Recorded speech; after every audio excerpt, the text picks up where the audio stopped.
Picture this. The biggest football match on the planet. 80,000 people packed into one stadium. Presidents, royals, Hollywood A-listers, and music legends all sitting under the same roof.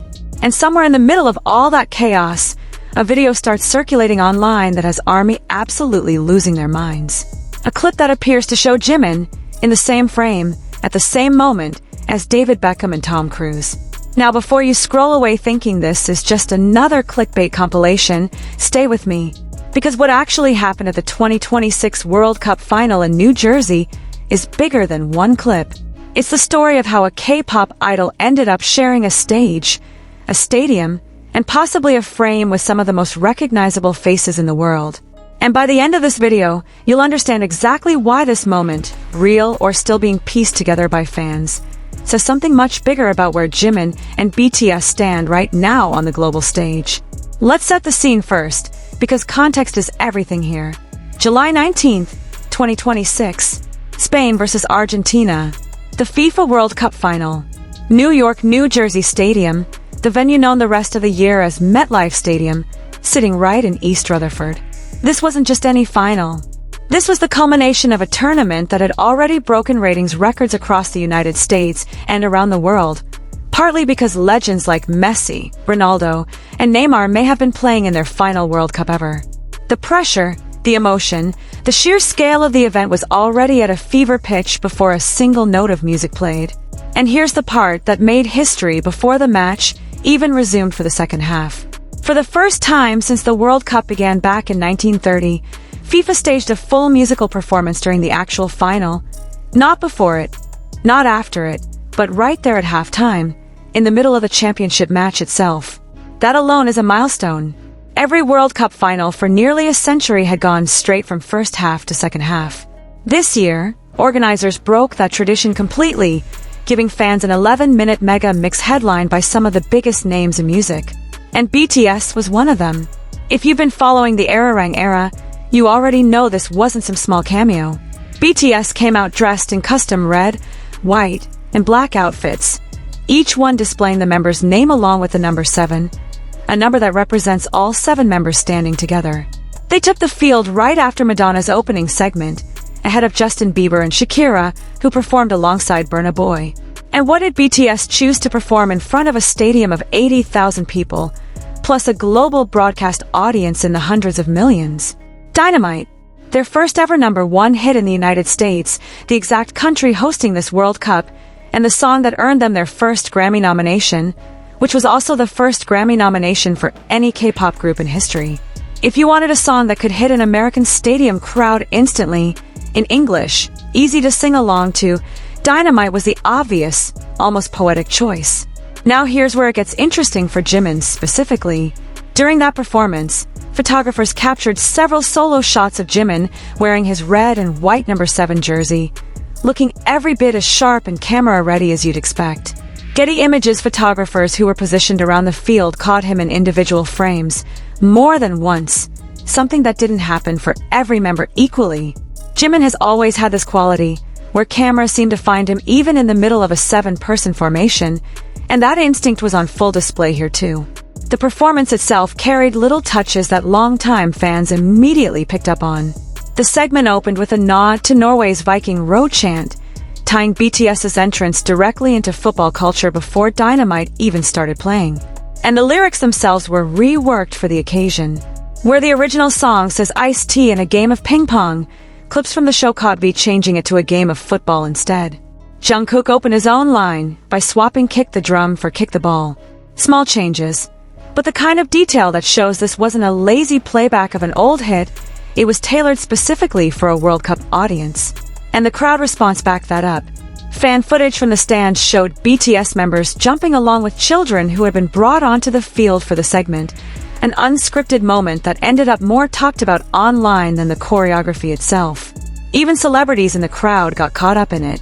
Streamer IShowSpeed was spotted mid-livestream dancing along to Dynamite from his seat, with the scoreboard still showing 0-0 behind him.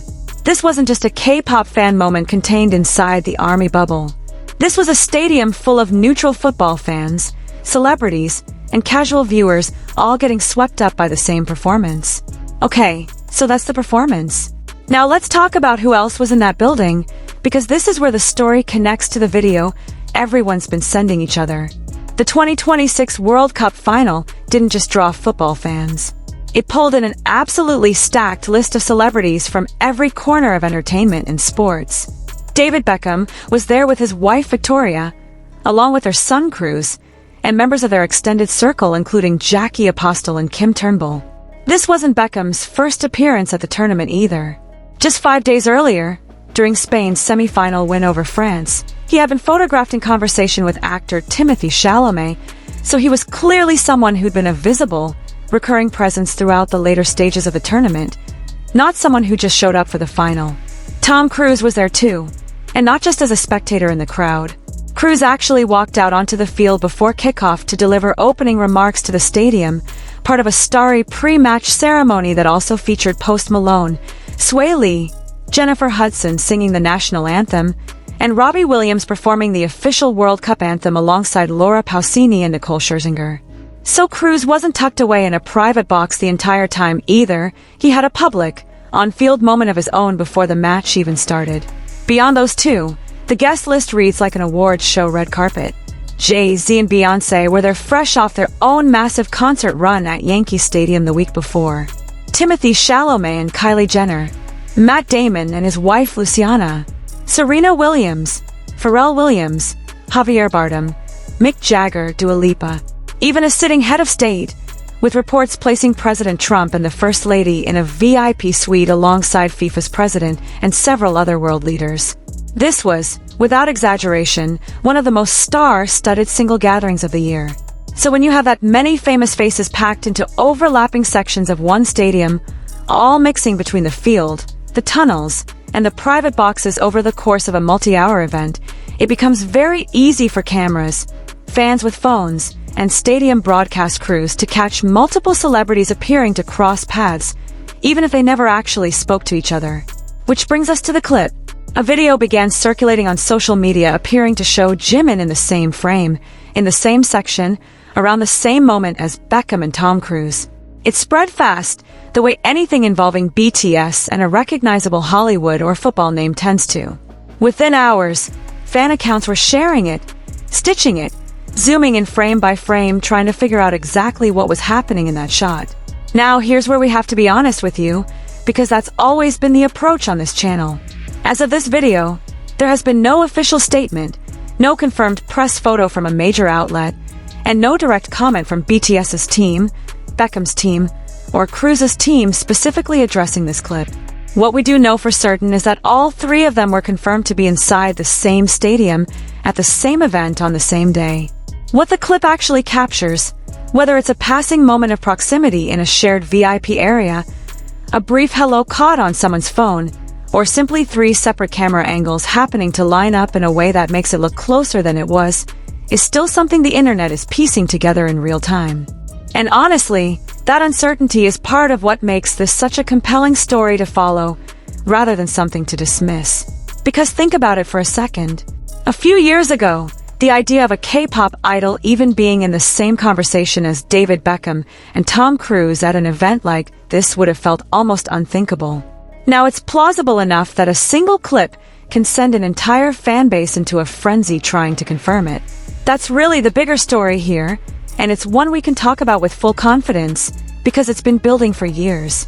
Jimin's presence on the world stage right now isn't limited to K-pop spaces anymore. Over the past several months alone, he's walked as a global ambassador at Dior Men's Paris show. He's been the centerpiece of viral moments across multiple continents during the ARIRANG World Tour, from an emotional speech to Spanish fans in Madrid, to pausing a concert in Brussels to help a fan who had fainted, to winning over a skeptical journalist so thoroughly that the review ended up as a 5-star feature. Rolling Stone put him forward as BTS's best dancer in a special issue earlier this year.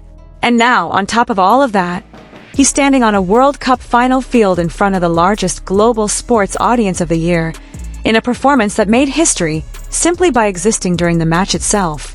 So whether or not the specific clip with Beckham and Cruise turns out to show an actual introduction, the fact that it's even believable, the fact that thousands of people watched it and thought, yeah, that tracks, tells you everything about how far Jimin's crossover appeal has come. If you're new to this channel, and you're only now discovering Jimin through moments like the World Cup performance, welcome. You're joining at one of the most exciting points in his career. And if you've been here for a while watching this journey build month after month, you already know this is exactly the kind of moment we live for covering.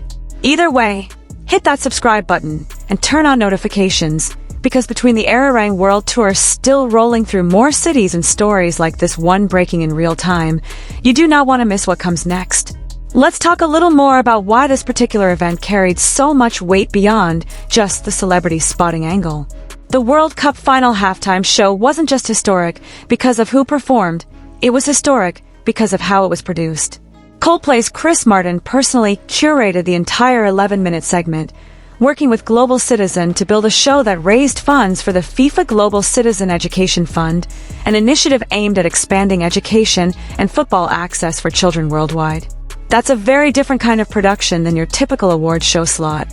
This was closer in spirit to a Super Bowl halftime show, except attached to the single most watched football match on the planet, and with an explicitly charitable mission behind it.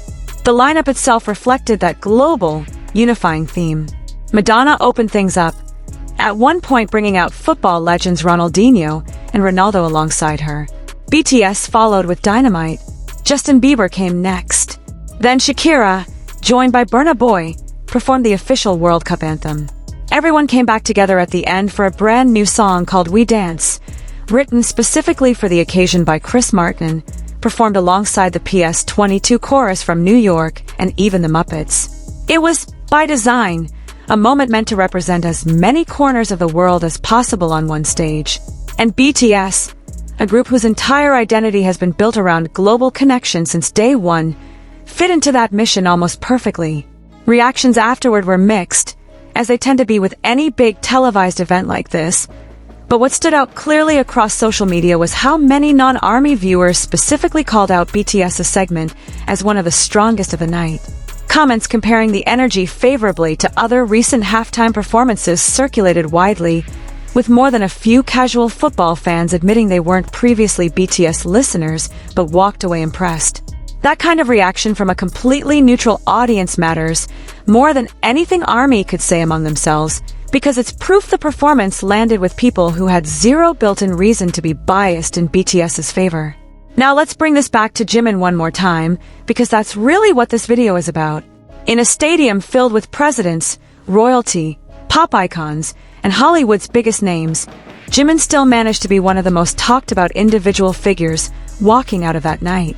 Between his solo camera shots during the performance, the ongoing conversation about his crossover status following the Dior ambassadorship, and the ARIRANG Tour's European leg, and now this clip that has fans convinced he crossed paths with two of the most recognizable men on the planet, the through line is impossible to ignore. Jimin isn't just performing for ARMY anymore. He's operating in rooms, and apparently now in stadium boxes, that most artists spend an entire career trying to reach. Will we get an official confirmation of exactly what happened in that clip? Maybe. Sometimes these moments get addressed directly in interviews or Weverse posts down the line.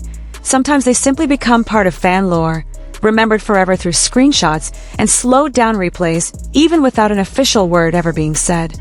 Either way, we'll be tracking this one closely, and if anything more concrete comes out, whether that's a clearer angle of the video, a comment from someone present that night, or an official photo, you'll hear about it here first. So here's what we want to know from you. Did you see the clip before this video? What do you think was actually happening in that frame?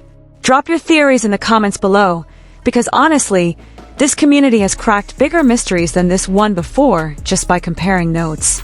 And while you're down there, let us know what you want covered next. More breakdowns from the World Cup halftime show? A deeper look at Jimin's Dior ambassador run?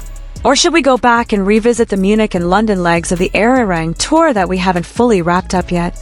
Your comments genuinely shape what gets made on this channel, so don't be shy. If this video gave you even a little bit of that same buzz everyone online has had since this clip started spreading, do us a favor and hit that like button before you go. It genuinely helps push videos like this one in front of more people who need to see it, and it's the easiest way to support the channel without spending a single cent. And if you haven't already, subscribe and turn on that notification bell.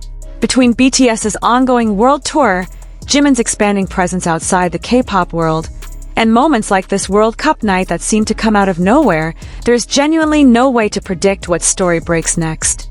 We'd rather you hear it from us the moment it happens than scroll past it 3 days late somewhere else. Thank you so much for watching all the way to the end. We'll see you in the next one.